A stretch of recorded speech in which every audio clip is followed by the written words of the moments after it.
Channel. First உங்க எல்லாத்துக்குமே ரொம்பவே நன்றி. எதுக்குன்னா நம்மளோட இந்த பயணத்துல ஃபர்ஸ்ட் ஸ்டெப்பான 1000 சப்ஸ்கிரைபரை நம்ம ரீச் பண்ணியிருக்கோம். இதுக்கு சப்ஸ்கிரைபர் ஆகிய நீங்க தான் காரணம். ஸோ தொடர்ந்து உங்க ஆதரவு கொடுத்துட்டே இருங்க. இந்த விஷயம் உங்களுக்காக டெடிகேட் பண்ணுறேன். இன்னைக்கு நம்ம பண்ணக்கூடிய ரெசிபி என்னன்னு பார்த்தீங்கன்னா டர்க்கிஷோட ஸ்வீட் ரெசிபி, ரொம்பவே ஃபேமஸான பக்லாவா. எப்படி செய்யறது பார்க்கலாம் வாங்க. பக்லாவா செய்ய ஃபர்ஸ்ட் ஒரு மிக்சிங் பவுலில் மைதா 3 கப் சேர்த்துக்கோங்க. உப்பு 1 டேபிள் ஸ்பூன், எலுமிச்சை சாறு 1 பழத்தோட சாறு எடுத்திருக்கேன், பால் 1 கப் எல்லாத்தையும் சேர்த்துருங்க. சேர்த்துட்டு நல்லா கலந்து விட்டுருங்க. தேவைப்பட்டால் கொஞ்சமாக தண்ணி சேர்த்து மிக்ஸ் பண்ணிக்கலாம். இப்போ இதில் கொஞ்சம் கொஞ்சமாக தண்ணி சேர்த்து நல்லா கலந்துக்கோங்க. நல்லா இந்த மாதிரி கலந்ததுக்கப்புறமா ஒரு 10 நிமிஷத்துக்கு இதை நல்லா பிணைஞ்சிக்கோங்க. அப்போ தான் நம்மளுக்கு ஷீட்ஸு நல்லா சாஃப்டாக வரும். அவ்வளோதான், இந்த மாதிரி சாஃப்டாக பிணைஞ்சிக்கோங்க. ரொம்ப சாஃப்டாக இல்லை, கொஞ்சம் ஹார்டாக பிணைஞ்சிக்கோங்க. இந்த மாதிரி இது மேலே லைட்டாக எண்ணெய் தடவிட்டு மூடி வச்சுடுங்க. ஒரு அரை மணி நேரத்துக்கு இது நல்லா ஊறட்டும். அடுத்ததான் உள்ளே வைக்கக்கூடிய ஸ்டஃபிங் ரெடி பண்ணிடலாம். அதுக்கு ஒரு மிக்ஸி ஜாரில் பாதாம் 1 கப், பிஸ்தா 1 கப் நைஸாக அரைக்காமல் கரகரப்பாக அரைச்சி எடுத்துக்கோங்க. இது மாதிரி கொஞ்சம் கரகரப்பாக அரைச்சி எடுத்துக்கோங்க. அரைச்ச எல்லாத்தையுமே ஒரு பவுலுக்கு மாற்றிடுங்க. சர்க்கரை 3 டேபிள் ஸ்பூன் சேர்த்து இதை நல்லா கலந்து விட்டுருங்க. அவ்வளோதான், நம்மளோட ஸ்டஃபிங் ரெடியாக இருக்குது. அடுத்ததான் வெண்ணெய் உருக்கிக்கலாம். அதுக்கு ஒரு கடாயில் அன்சால்டட் பட்டர் 150 கிராம். அடுப்பை நல்லா லோ ஃப்ளேமில் வச்சுக்கோங்க. வெண்ணெய் இந்த மாதிரி உருக்கினா மட்டும் போதும், கொதிக்க தேவையில்லை. அவ்வளோதான், பட்டரும் நல்லா உருக்கி ரெடி ஆகிடுச்சு.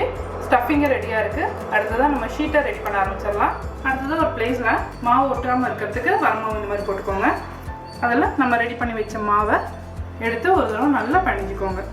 இதை சின்ன சின்ன பீசஸாக கட் பண்ணிக்கலாம். இந்த மாதிரி சின்ன சின்ன உருண்டைங்களாக எல்லாத்தையுமே உருட்டி வச்சுக்கோங்க. எனக்கு சரியாக 28 பால்ஸ் வந்திருக்கு. இப்போ இது எல்லாத்தையுமே தேய்க்க ஆரம்பிச்சிடலாம். மறுபடியும் கீழே மாவு நிறைய தூவிக்கோங்க. தூவிட்டு நம்ம ரெடி பண்ண ஒரு பால்ஸ் எடுத்து நல்லா தேய்க்க ஆரம்பிச்சிருங்க. எந்த அளவுக்கு சன்னமாக தேய்க்க முடியுமோ அந்த அளவுக்கு சன்னமாக தேய்ச்சிக்கோங்க. இந்த மாதிரி நல்லா மாவு தடவி தடவி தேய்ச்சிக்கோங்க. இந்த அளவுக்கு நல்லா ஒரு பேப்பரை விட மெல்லிசான ஷீட்டாக தேய்ச்சிக்கோங்க. எல்லா பால்ஸையும் இதே மாதிரி தேய்க்க ஆரம்பிச்சிடலாம். ஃபஸ்ட்டு தேய்ச்சி வச்ச இந்த மாவு மேலே நல்லா வரமாவு போட்டுருங்க. கொஞ்சம் நிறையாவே போட்டுக்கோங்க. போட்டுட்டு நம்ம தேய்ச்சி வச்ச இந்த ஷீட்டை அது மேலே போட்டுருங்க. இதே போலவே எல்லாத்தையுமே தேய்ச்சி அது மேலே போட்டுட்டு வாங்க. அவ்வளோதான், நம்மளோட 28 ஷீட்ஸையும் ரெடி பண்ணியாச்சு. நல்லா தடிமனாக இருக்கிறதுனால இனிமேல் கூட நல்லா சன்னமாக தேய்க்கலாம். இது மேலே திருப்பியும் தேய்க்க ஆரம்பிச்சிருங்க. ஒரு ஷீட் எடுத்து பார்க்கலாம். கிளியாமல் ரொம்ப பொறுமையாக எடுத்துக்கோங்க.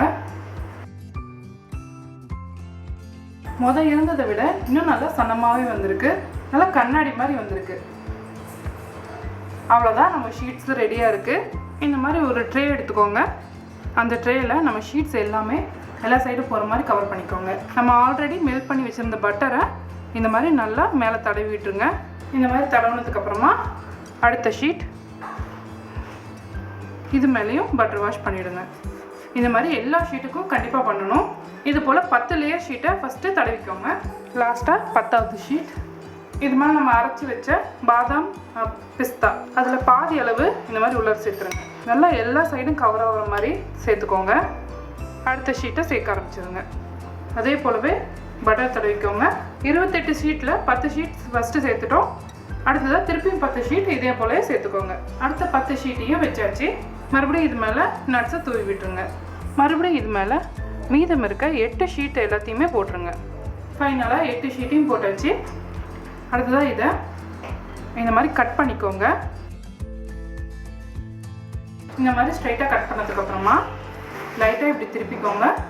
திருப்பிட்டு இப்படி கிராஸ் கட் பண்ணுங்கள். அப்போ தான் நம்மளுக்கு ஒரு சூப்பரான டைமண்ட் கட் கிடைக்கும். மறுபடியும் இது மேலே லைட்டாக பட்டர் வாஷ் பண்ணிவிடுங்க. ப்ரீஹீட் பண்ண அவனில் டெம்பரேச்சர் 160 டிகிரி வச்சுட்டு 1 மணி நேரத்துக்கு இதை நல்லா பேக் பண்ணிக்கோங்க. மேலே நல்லா கோல்டன் ப்ரௌன் கலர் வர மாதிரி. அடுத்ததான் சுகர் சிரப் ரெடி பண்ணிடலாம். அதுக்கு ஒரு கடாயில் 1.5 கப் சர்க்கரை, தண்ணி 1 கப் சேர்த்துட்டு நல்லா கரைச்சி விட்டுருங்க. இது கம்மி பதம் வரணும்னு அவசியம் இல்லை. நல்லா கொதிச்சு வந்தாலே போதும். ஒரு 5 நிமிஷத்துக்கு இதை நல்லா கொதிக்க வச்சுக்கோங்க. 5 நிமிஷத்துக்கு நல்லா கொதிச்சிருச்சு போதும். இப்போ ஆஃப் பண்ணிவிட்டு இதை இறக்கி வச்சுருங்க. இப்போ ட்ரேவாக அவன்லேருந்து எடுத்தாச்சு. இது நல்லா சூடாக இருக்கும் போதே நம்ம ஆல்ரெடி ரெடி பண்ணி வச்சிருந்த சுகர் சிரப்பை மேலே ஊற்றிடுங்க. எல்லா சைடும் போகிற மாதிரி ஊற்றிக்கோங்க. டெக்கரேஷனுக்காக இது மேலே கொஞ்சம் கொஞ்சமாக பிஸ்தா பவுடரை வச்சிடுங்க. பார்க்கும்போது அழகாக இருக்கும்.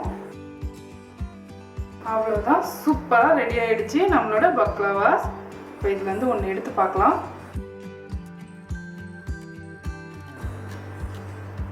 வாவ், எவ்வளோ சூப்பராக வந்திருக்கு பாருங்கள்.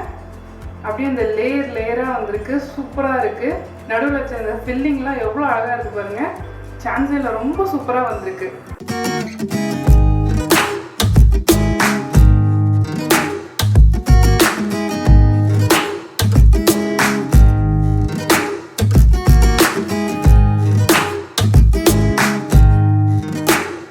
பக்லாவா ரொம்பவே சூப்பராக வந்திருந்து, ரொம்ப நல்லா டேஸ்ட்டாகவும் இருந்தது.